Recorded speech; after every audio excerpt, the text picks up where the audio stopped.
It's here for Memamuni Akwaba about Melodies Podcast YouTube channel. So na Reverend Obofo Eden Sembi Abetuja. Na Bosha and Sema Wodi Abetuja a very emotion filled. Yakasa emotion filled that I said, what dream how say Reverend Obofo is speaking from his heart. Answer never to us on the subscribe and not clicking notification bell no and not end the screen so see we understand latest news be about one sa Ebeka. Reverend Obofo I reveal in Sembi. Na waka nsem bebre wose wono neni eda fom na plans and crofo efa etia neni ano eyade a wate wan trese ne wote ye na nkrofo abomo fa sa plans ne nso no wan bom mudin but the Reverend Obofo eka ene se asofo bi na asori atrese ende mote se Reverend Obofo ye de nsem eto ne so ye ne se ya asofo ekuku dambi na womo sorry etia no na asofo no de womo ye ene se womo plan se womo de nsem ebetoto wono Reverend Obofo ne so womo de nsem ebetoto ne so because womo hu ne se Reverend Obofo no wo see na sorry that em se mo be kai anansen video bi echo viral Reverend Obofo ne brother Sami omo si asori dan womo ko ho womo ko twi moko anche bia ne ye be hu asori dan na nkrofo ka se hey Reverend Obofo de be 1 or 2 months bi pe esi asori dan ka si wose sa ade na wo ye no enema asofo ani ba ne ho e ka se abrantie we yanhwe ne ye a wo be bie Ghana church members fu ani ehu ne se he eya asori ye nya sika pan ba ye pastors ni na ye di ba wono Reverend Obofo sika sebe wo nya e wa asori ni mu no eno na wo die si edan kese intentema nkrofo be hu ne se he ye the 10 years ene esi asori dan ena ya asori dan ye the 10 years sikra no enso te se Reverend Obofo die no ene ye se ye bibi efa ho na wo se eye meeting bi a asofo ekuku dan bi ekoye ewo baby na eho no eye national headquarters no Reverend Obofo no wenya audio leaked recordings of nsema wo mo kan ewo meeting na senia na nini na mu ne se wo Reverend Obofo no wo bie Ghana a Christopher eni wo bie wo mu ani ema wo mu ehu se sebe asofo no wo mu diga na fosika ewo mu enum na mo be kaya em se Reverend Obofo na nsen sensema wo ye no ubon se asofo bi asori a wo se hey occultic pastors there wo mu cheche nyama occultic pastors there wo mu cheche cars occultic wo mo Reverend Obofo din but to tie utterances of nsofo ne akoy se directly no they are jabbing Reverend Obofo se osofo bi a wo check cars oche dan woche sika bia no oyo occultic member etiefo eno ni nsema Reverend Obofo wodi tuja na wose eno Reverend Obofo na ene ya se na nsema eba ya ye de to ne so se wone eye abrante na wo shiwi no omo akohihye ho no em se endra me de news bi brewa eye sofo akosie wa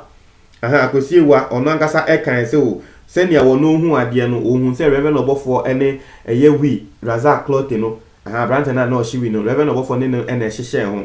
Reverend Obofo se wonti ase sebe nsofo we eye dwen na wo mo pese wo mo ba dwen akọ echi ana se den na wono Reverend Obofo no wono ankasa na sorry dem wan hihye bibisa ono na sorry dem asebe wo betumi a hihye bibisa ama asemba obenya ne trade di hu no wan hihye bibisa wanye plan bisa na wo bi asori dem no bekwa koye bibisa adan na so for sebe mo de tan mo just otan hu nti muntumi endwen enko echi enhu ne se asema mo ka no it's not possible and only some Reverend Obofo wo de atoja na wase we ni na no wo Reverend Obofo ohun ne se eye ne upcoming 31st all night service na wo beye ewo Jubilee Park no enu hu nti na Reverend Obofo share video bi a wo share video no mekra na miyem hyehye me say hey mi hu asori wo Ghana sebe nkrofo akoseda na Reverend Obofo can say last year 31st service no no just wo hu se nya nkrofo aba wo say sa the 31st night wo ye ya nkrofo ba ebebre no eno na asofo ni na esori etia omo wa attack no omo hyeda attack no because omo pese wo no Reverend Obofo na asori ni gu all in the name of 31st service awoye you na wo mo kosro eba forma Jubilee Park no wo be park ho 100 times wo mo di agro kra na Kumasi Sports Stadium kra no wo be san so akọ park ho eye 31st night no nti asɔfoɔ no plans that wɔn afa ne deɛ wɔn nto wɔn adwim na ɔno reverend ɔbɔfoɔ nyankopɔn de ne nsa ato ne so sɛ wɔn yɛ n'adwuma ne deɛ wɔn bɛyɛ biara wɔn fi wɔn na their main motives ne sɛ ɔno reverend ɔbɔfoɔ na asɔre no ebe collapse wɔn main motive te sɛ wɔn ani da soɔ de bia wɔn da wɔn so nda yɛ adeɛ da wɔn ani so ɛne sɛ reverend ɔbɔfoɔ na asɔre no ebe collapse na asɔre no collapse a ne members no wɔn bɛba yɛ hɔ ɔsɛ ɛno ɛne sɛ bi wɔn adwuma na wɔn example bi kra ɛka sɛ wobɛhu sɛ akɔyɛ sɛ driver bi onye adwuma o ba driver bi bɔ ne ho mɔden a sɛ bi wonya load ɛfa no na driver na wɔno ɔyɛ lazy na wɔte hɔ wonya load no na adwuma ana ne mpa ɛbɔ ane sɛ driver na wonya load no ni load no enko bu ne car no enko break it down ɛwɔ kwan so ne yɛmɛfrɛ wɔno driver na wɔte hɔ no na kyerɛ sɛ wɔn bɛfa saa load no ɛnkɔ ne nua ɛyɛ ɔtan ɛna kyerɛ sɛ wɔn de ba ɔno reverend ɔbɔfoɔ so na wɔn yɛ deɛn ɔno reverend ɔbɔfoɔ no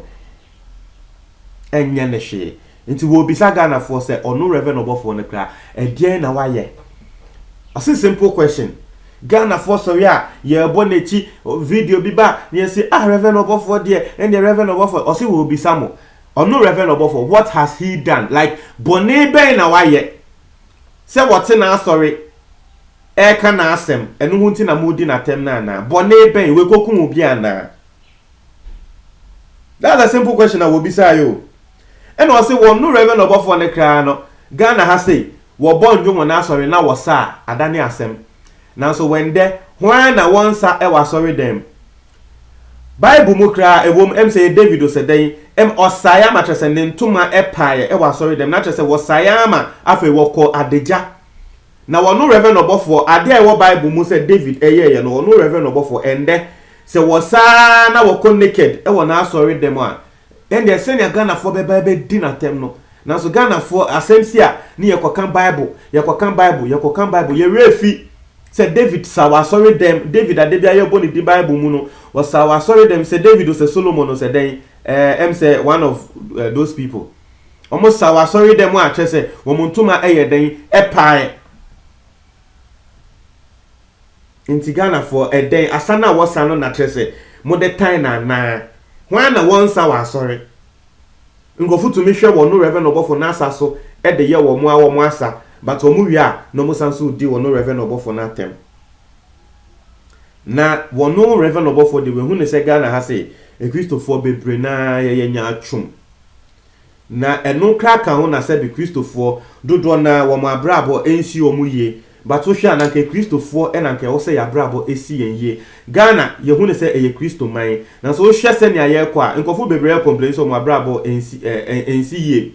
okwa China kyerɛ sɛ kristo sumba ko sɛ eni ho China nye kristo man Japan enye kristo man na sa man we enye kristo man ni nea wo kɔ hɔ a wɔn abrabɔ esi yie ekoya mo nti ɛyɛ saa na ne yɛ bisa sɛ adan kristofoɔ bɔne bɛn ɛne ayɛ na wɔsi die nti a saa nyama no ɛba kristofoɔ ne so ɛne sɛ bibia kyerɛ sɛ kristofoɔ nya atwom sɛm nti no bɔne bia bɛto wɔn bia no mo de ahyɛ bonsam o kristo ni bi wɔ hɔ a wɔno bɔne to na wɔde bɛhyɛ bonsam ba wo de ma bɔne enkoto reverend ɔbɔfoɔ sisi a obɛhu sɛ kristo ni bɛsɔre aka sɛ aha nyame na etia wɔka na wɔse ɔno reverend ɔbɔfoɔ eni enim sɛ ade baako a wɔtaa yɛ pan ɛyɛ adɔyɛ obi tumi ba na asɔre na nipa ko no ɔyare tumi sɛ yare we dey serious na ɔno reverend ɔbɔfoɔ na masa nipa ko ne sika sɛ ɔnkɔ hospital wɔnkɔ yɛ operation wɔse ɔno reverend ɔbɔfoɔ no wanya audio bi etie a pastor bi te na asɔre a pastor na ka sɛ na wo reverend ɔbɔfoɔ hwɛ wo bi ekodi ne bɔne na nyankopɔn wetia saa ne pako ne ka no wo reverend ɔbɔfoɔ ne pako na ba wa asɔre wo be sake ne pako no wo ka tre ne pako ne sɛ ana wa ma ne pako ne sika sɛ wɔnkɔ hospital nkɔgye yaresa reverend ɔbɔfoɔ sɛ wɔte saa audio yi a wɔte sɛ ɛyɛ asɔfoɔ kɛse bi wɔ Ghana ɛna wɔka nsɛm we no ɛna wusu ne ti sɛ hey iti nyame sompa ne yɛsum ne sɛ ne Kofi Ginata kan no sɛ adan na asɔfoɔ betumi aka bibi sɛ wo bia yare na waba ma sɔre na me ma ne sika wo sɛ nyankopɔn na etia ne pako ne ka e ma kyerɛ sɛ ne pako no wa yare saa nti me ɔsɔfoɔ na nyɛ sɛ me bua ne pako no ɔsɔfoɔ ɛna wo kasa saa na kristofoɔ yɛ nya atwom na on my example bi a me bonse my Reverend Obofo say yes asemba ye nia ye kebi em say me de me se kan etwa ha na asemba ye nia ye kebi ye fele say entwa ye nia ye kan na we de Reverend Obofo ekasa ye wo say Ghana ha say a Christofo ye mentality ni say ebia praise before ko baby na wo mote bas mu na mu konya accident na nkrofo wu a nkrofo de be bonsam say hey obo ye nka say oh praise be sofu bi na ayo ba mo no Reverend Obofo no ana pastor bi e wo Ghana say be wonye very controversial to say wo no Reverend Obofo no ma wo ma sori mba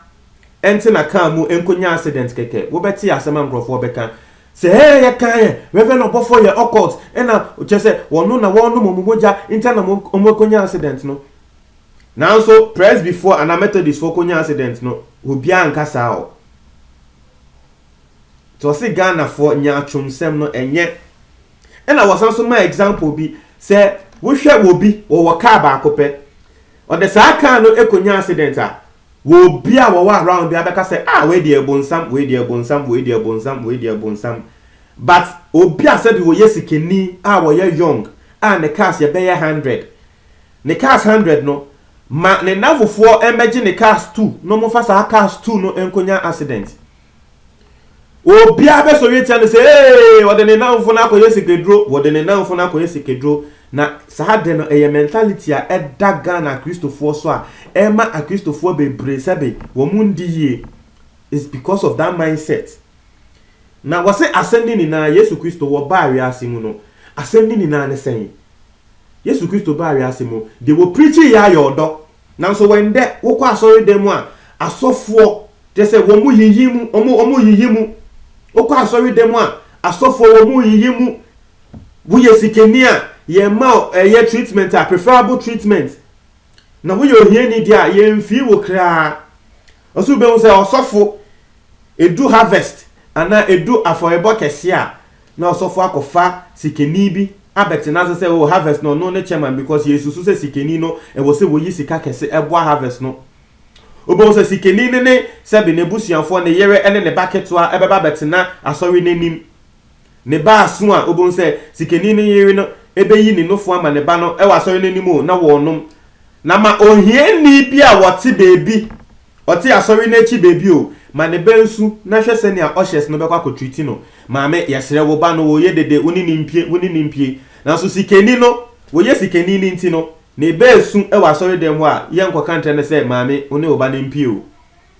na eyiyimu ene nyaatwom no e ya doson e wo Ghana asori na e wo se ye jai enya anunti e na Yesu Kristo wo baaye. This is an emotional field, an emotion field statement a Reverend Obofo what they are to ja.